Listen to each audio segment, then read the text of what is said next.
Namaste students, welcome to 7th standard social science. Today we are going to see Unit 2 Geography Landforms. Before going to the topic, I will ask some questions to you. Which is the third planet in the solar system? Earth. Which is known as the living planet? Earth. Why Earth is known as the living planet? Because air, water and land are available on the earth, so that earth is known as the living planet. Then earth is known as the watery planet. Why? Because 71% of the water and 29% of the landform covered are earth, so earth is known as the watery planet. So in the 29% of the landforms we are going to see in this lesson. Okay, we can move on to the topic. Before going to the topic, we can see that learning objectives. To acquaint ourselves with, to know the landforms with the which were created by river, to describe the landforms which were created by glacial action, to classify the landforms which were produced by wind action, to identify the various landforms about sea wave, to compile the landforms which are produced by the work of river, glacier, wind and sea waves. So whether you see the landforms, whether all the landforms are equal? No. How the landforms are formed? Because of the landforms which are created by the river, due to the glacial action. Glacial means what? Paniyarukal. Okay, the snow river is known as the glacial. So due to the glacial action, due to the wind action, due to the sea waves, the landforms are differ. வெரைட்டியான landforms நமக்கு கிடைக்கும். அப்போ இந்த river, glacial, wind, waves நம்ம agents of the gradation அப்படின்னு சொல்லுவோம். Agent of gradation. So இதை பற்றி நம்ம இந்த லெசனில் டீப்பாக நம்ம பார்க்கலாம். சரிங்களா?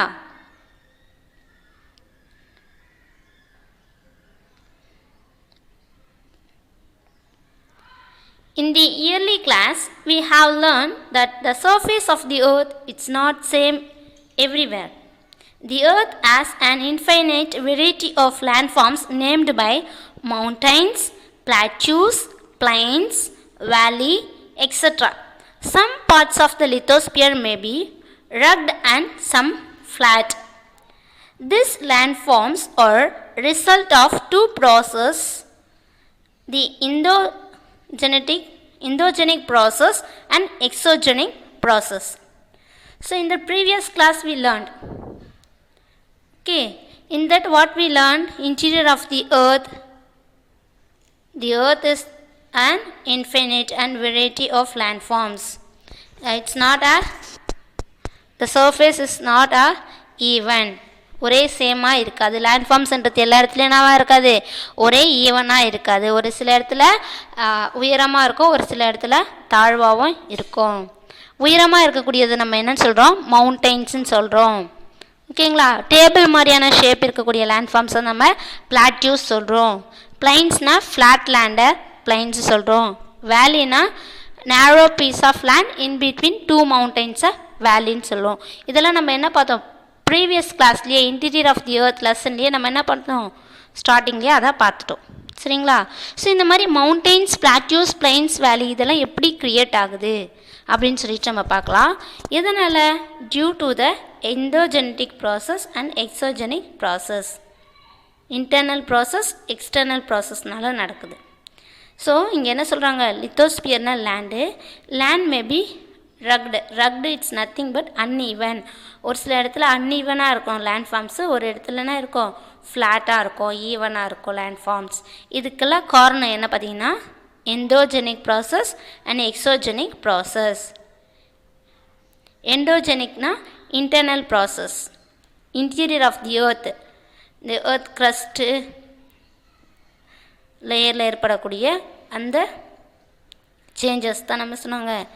சாரி, இன்டீரியர் ஆஃப் தி எர்த்தில் நடக்கக்கூடியது தான் எண்டோஜெனட்டிக் ப்ராசஸ். எக்ஸோஜெனட்டிக்னா எர்த்துக்கு வெளியில் நடக்கக்கூடியது நம்ம எக்ஸோஜெனட்டிக் ப்ராசஸ்.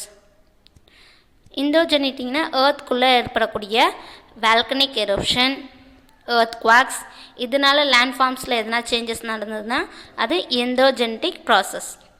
வெளியில் வரக்கூடிய ஏர்னாலேயோ இல்லை அதான் விண்டுனாலேயோ இல்லை ரிவர் ஃப்ளோ ஆகிறதுனாலையோ இல்லை கிளாஷியர்ஸ் வர்றதுனாலையோ இல்லை வேவ்ஸ் சி வேவ்ஸ் எல்லாம் அடிச்சுட்டு வருது இல்லையா, அதனால் லேண்ட்ஃபார்ம்ஸ் சேஞ்ச் ஆகிறது exogenic process.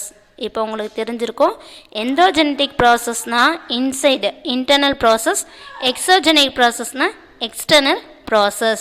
That's all. Now we are clear, I think so. Okay. Endogenetic process, internal process, leads to the uplift and sinking of the earth surface at several places. The exogenic process or external process is the continuous wearing down and rebuilding of the land surface. Okay. Next, gradation. What is meant by gradation? Is the process of leveling of highlands through the erosion and filling up of the lowlands through the deposition. Gradation is nothing but leveling of the highlands. Land level பண்ற process பேரு gradation அப்படின்னு சொல்றாங்க. எப்படியெல்லாம் level பண்ணலாம்? Due to the erosion, transportation and deposition. ஒரு இடத்துலேருந்து இன்னொரு இடத்துக்கு சாயில் எரோஷன் ஆச்சுன்னா அது கரெக்டாக ஃப்ளாட்டாக இருக்கும். சரிங்களா? அப்படி இல்லைனா டெபாசிட் ஆகிறதுனாலையும் என்ன ஆகும்? Deposition means what? படிய வைக்கிறதுனால லேண்ட்ஃபார்ம்ஸ்னு ஆகும், ஃப்ளாட்டாக ஆகும். So the levelling of the highlands is known as the gradation. So எதனால் லெவல் ஆகும்?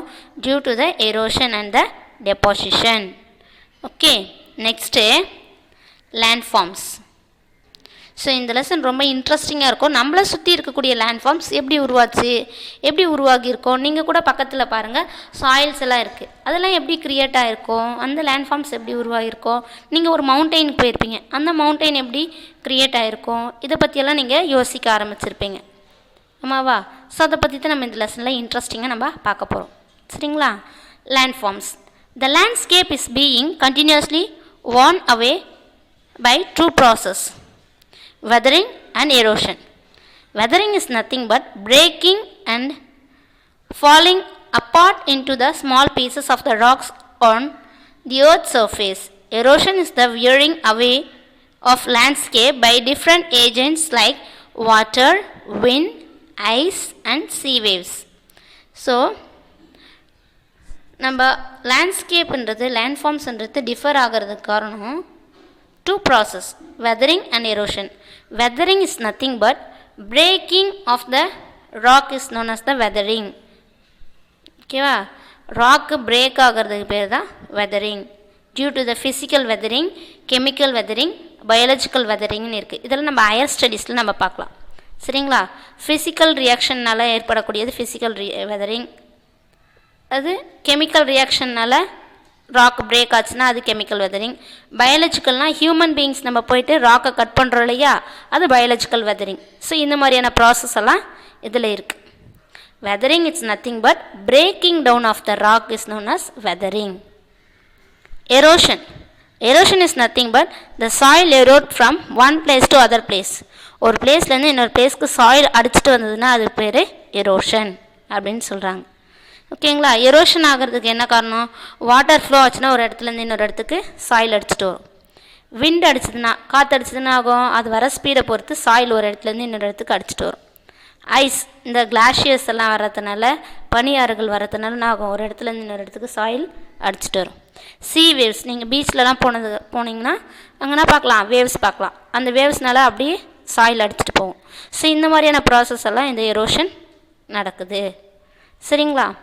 The eroded material is carried away by a water, wind, etc. and eventually deposited. So ஒரு இடத்துலேருந்து சாயில் அடிச்சுட்டு வந்தால் இன்னொரு இடத்துல ஆட்டோமேட்டிக்காக என்ன ஆகும்? அது டெபாசிட் ஆகும். டெபாசிட்னா என்ன சொன்னேன்? படிஞ்சிடும். சரிங்களா? This process of erosion and deposition create different landforms on the earth's surface of the earth. See இந்த மாதிரி erosion processனால deposition processனால different types of landforms நமக்கு கிடைக்குது அப்படின்னு சொல்கிறாங்க.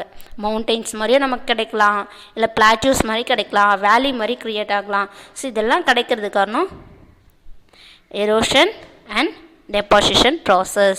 Okay, first agent of gradation is river. Did you see the river? நீங்கள் river பார்த்துருக்கீங்களா? எங்கேயாச்சும் river flow ஆக்குறத ஒரு சிலர் பார்த்துருப்பீங்க. The water flowing from its source to the river mouth along a defined course is called a river. River generally originate from a mountain or hill.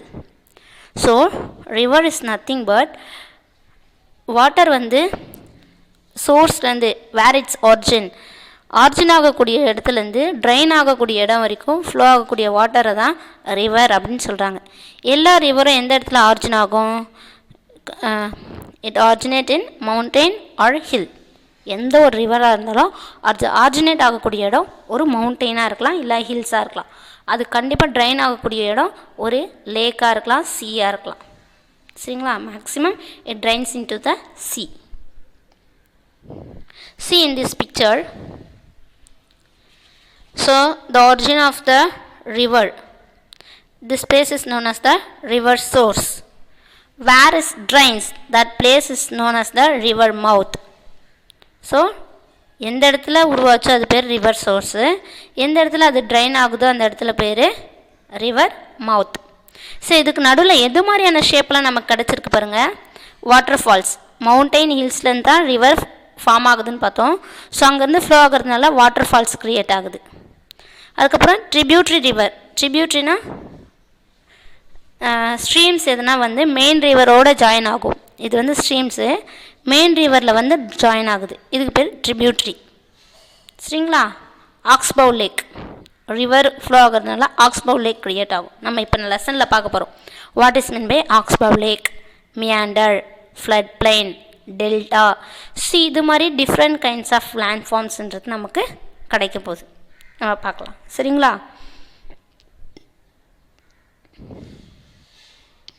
First one, the place of origin of the river is known as the source. The place where it joins a lake or sea or a ocean is known as the river mouth. The running of the water in the river erodes the landscape, which creates the steep sides valley like a letter V. It's known as the V-shaped valley. So river எங்கே origin ஆகும்? Source. Drain ஆகக்கூடிய இடம் river மவுத்து. So அந்த river flow ஆகும்போது அங்கே இருக்கக்கூடிய land forms எல்லாம் ஆகும், எரோஷன் ஆகும். ஸோ ஆல்ரெடி இருக்கக்கூடிய லேண்டு அது எரோஷன் ஆகும்போது, மவுண்டெயின் எரோஷன் ஆகும்போது வி ஷேப்பில் அது எரோஷன் ஆகுது. ஸோ இதுக்கு பேர் வி ஷேப் வேலி. ஓகேங்களா? மேலே இந்த மவுண்டெயின்லேருந்து ரிவர் ஃப்ளோ ஆகும்போது வி ஷேப்பில் வந்து அது எரோஷன் ஆகிறதுனால அது பேர் வி ஷேப் வேலி க்ரியேட் ஆகுது. வேலி is nothing but a narrow piece of land in between two mountains, that is known as the valley. So it is known as the V-shaped valley. Okay, next one,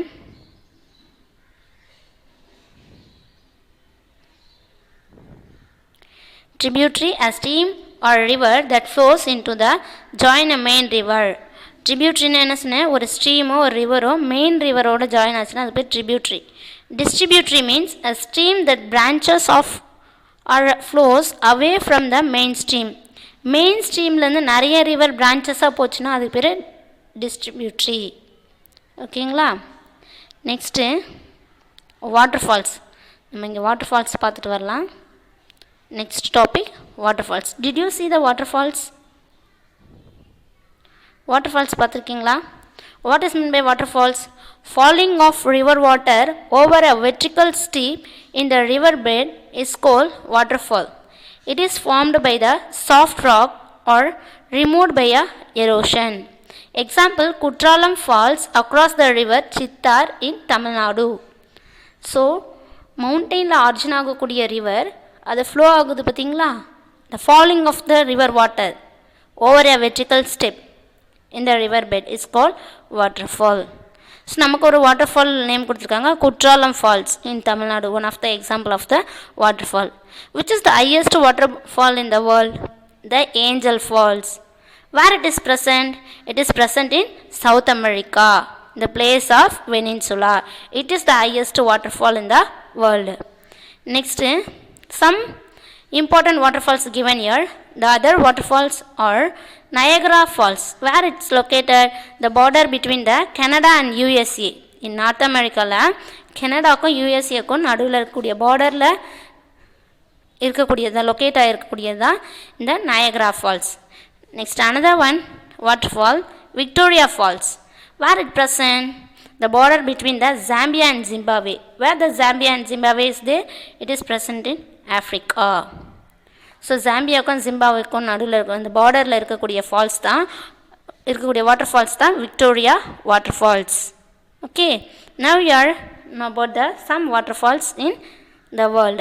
Angel Waterfalls, Niagara Waterfalls and Victoria Falls. Plug pole.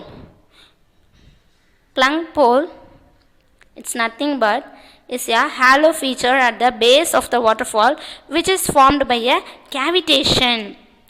Waterfalls வரும்போது மேலேருந்து அந்த water எவ்வளோ ஸ்பீடாக வருதோ அது கீழே விழும்போது என்ன ஆகும், ஒரு கேவிடேஷன் உருவாகும், ஒரு குழி மாதிரி பள்ளம் உருவாகும் இல்லையா, அதுக்கு பேர் தான் ப்ளங் போல். ஓகேங்களையா. Next alluvial fan. What is mean by alluvial fan? Is a deposition of the sediment occurs at which that river enters a plain or a foothills. Foothills means மலை அடிவாரம். ஸோ வாட்டர்ன்றது மவுண்டெயின்லேருந்து அப்படியே flow ஆகிட்டு மலை அடிவாரத்தில் வரும்போது என்ன ஆகும், டெபாசிட் ஆகும். ஸோ வாட்டர் அது கூட அடிச்சுட்டு வரக்கூடிய மெட்டீரியல்ஸ் எல்லாம் டெபாசிட் ஆகும். ஸோ அந்த டெபாசிட் ஆகக்கூடிய அந்த செடிமெண்ட்ஸ் தான் அலுவியல் ஃபேன் அப்படின்னு சொல்கிறாங்க. நம்ம அலுவியல் சாயில் சொல்கிறீங்களா, அதான் alluvial fan. Next meander. Next we are going to see about the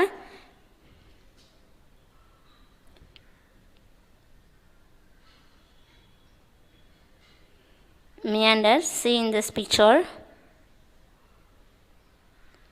எப்படி வளைவு வளைவாக வந்திருக்கு பார்த்தீங்களா, இதுக்கு பேர் தான் meanders.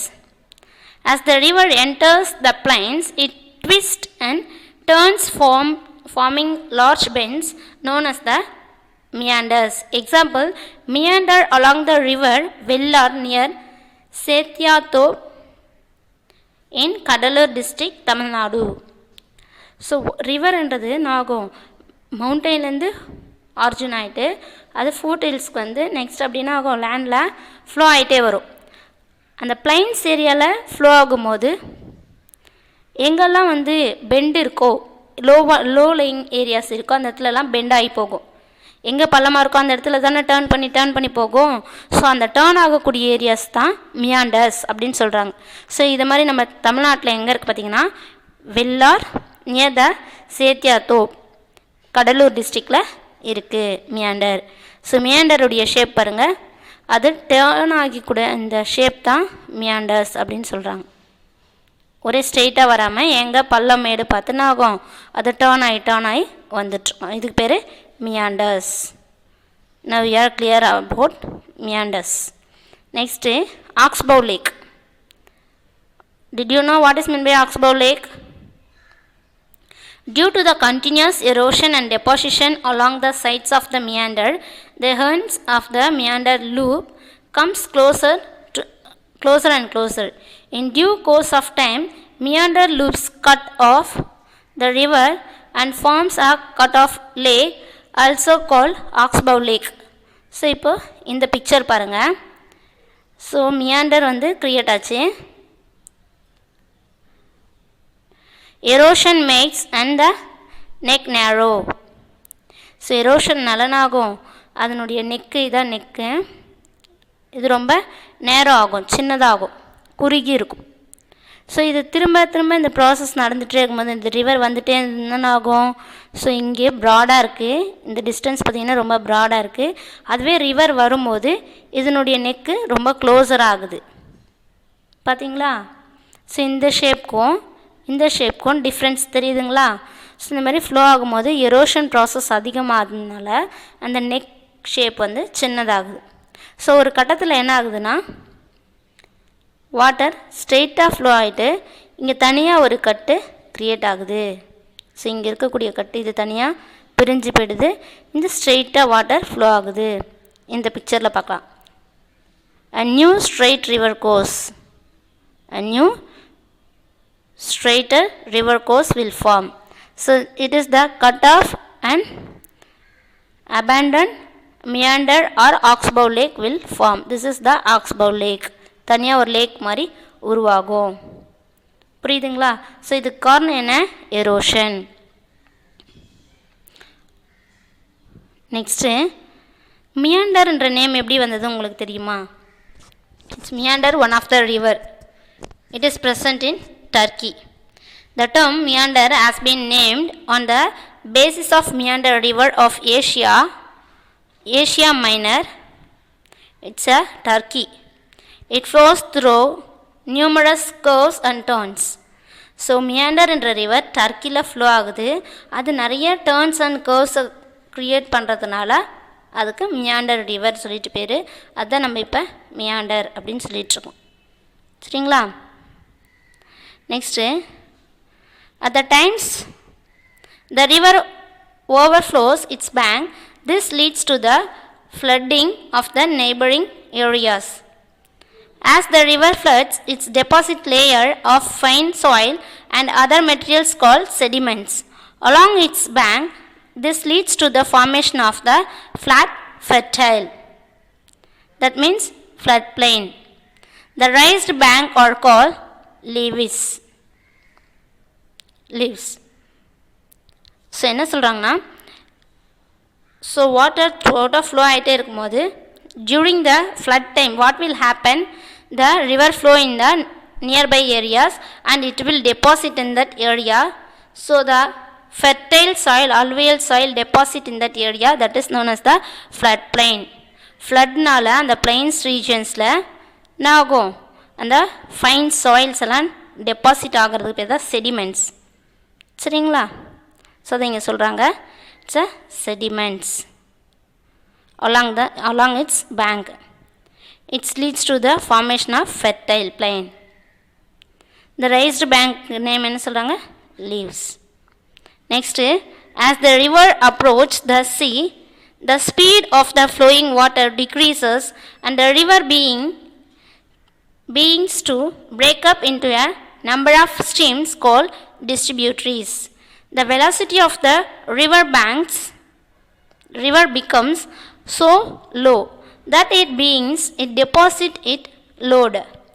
Each distributary forms its own mouth.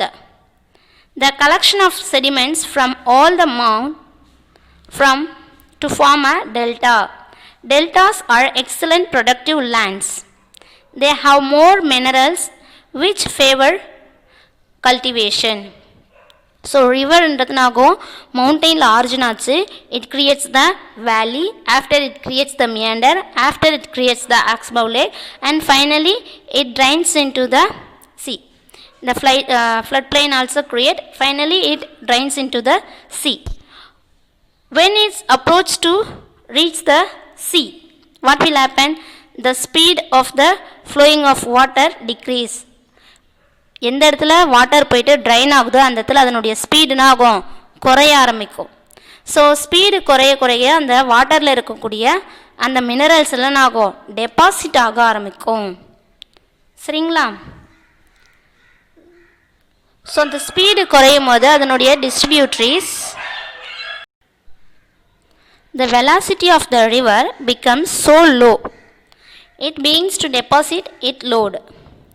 Each distributary form its own mouth. அதாவது அதனுடைய ஸ்பீடு கம்மியாகும் போது இதுனாகும், நிறைய பிரான்ச்சஸாக அது செப்பரேட் ஆகி அந்த இடத்துல டெபாசிட் ஆகும். அந்த ரிவர் ஃப்ளோ ஆகிட்டு வரும்போது எவ்வளோ மினரல்ஸ் அது கண்டெயின் பண்ணியிருக்கோ, என்னென்ன இருக்கோ அந்த சாயில்ஸில் இருக்கக்கூடிய மினரல் கண்டெயின்ஸ் எல்லாம் பக்கத்தில் டெபாசிட் ஆகும். ஸ்பீடு கம்மியாக அதில் இருக்கக்கூடிய மண்ணெல்லாம் ஆகும், படியும் இல்லையா? ஸோ இந்த மாதிரி படிய ஆரம்பிக்கும். அந்த பிளேஸ்க்கு பேர் தான் டெல்டா. இந்த டெல்டாஸ் இருக்கக்கூடிய ரீஜன்ஸில் நல்லா கல்டிவேஷன் பண்ணலாம். It is very useful for the cultivation. The richest soil, alluvial soil present in that region. Okay, so some example for this delta. So it is favor for the cultivation. The Kaveri Delta, the Ganges Delta and Mississippi Delta. So these deltas are very useful for the cultivation. So see this direction of flow of the river flow. It creates the meanders. After it deposit in the sediments, after it will create the lake, Oxbow Lake, and distributary. It near to reach the sea. sea பக்கத்தில் என்ன ஆக போகுது, reach ஆக போகுது. அதனால் நிறைய branches வந்து உருவாகுது. சரிங்களா? எப்போ ட்ரைன் ஆகக்கூடிய இடத்துல நிறைய பிரான்ச்சஸாக இது செப்பரேட் ஆகும். அப்போ பக்கத்தில் இருக்கக்கூடிய ஏரியாஸில் என்ன ஆகும், டெபாசிட் ஆகும். அது என்ன கொண்டு வந்த மெட்டீரியல்ஸ் எல்லாம் இது பக்கத்தில் டெபாசிட் ஆகும். ஸோ அதை தான் நம்ம டெல்டா அப்படின்னு சொல்கிறோம். சரிங்களா?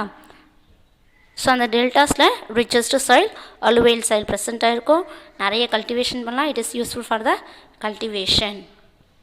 Okay, so due to the river how the land forms will create, we saw in this lesson. Next class we will see about the due to the glacier how the landforms will create.